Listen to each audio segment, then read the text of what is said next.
ઘણી વાર વડીલો કરકસરથી વ્યવહાર કરતા હોય અને ઘણી બધી મહેનત કરી અને વારસો કંઈક ભેગો કર્યો હોય, એ પોતાના સંતાનોને દીધો હોય, મહેનત કરી એ જાણતા હોય, એટલે સમયે સમયે પૂછતા હોય કે ભાઈ ધ્યાન રાખજે.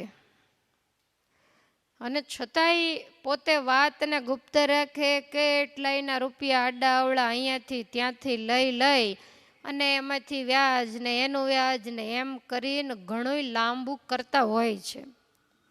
એને કદાચ એમ હોય સરખું થઈ જશે, પણ એમ કાંઈ સરખું થતું નથી. હાયરો જુગારી બમણું રમે એ કહેવત સાર્થક થાય. તો એ વખતે વડીલો જ્યારે કહેતા હોય તો આપણને ખ્યાલ આવે ને, એટલે તરત ને તરત ત્યાંથી અટકી જવું.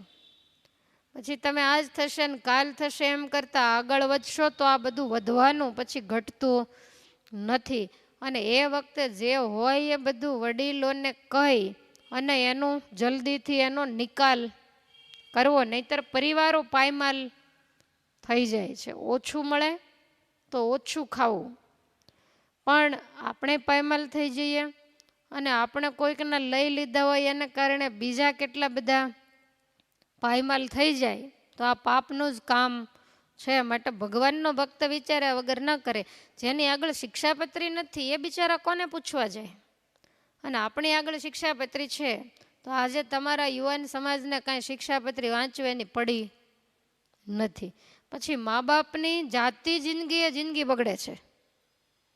પોતાના હાથમાં હોય ત્યાં સુધી તો એમનેમ સારી રીતે વ્યવહાર ચાલ્યો હોય અને કેવી મહેનત કરીને ભેગું કર્યું હોય, આ ચપટી વગાડતામાં બધું ખોઈ નાખે છે. એટલે વડીલો જે કંઈ કહેતા હોય એ આપણા હિત માટે હોય.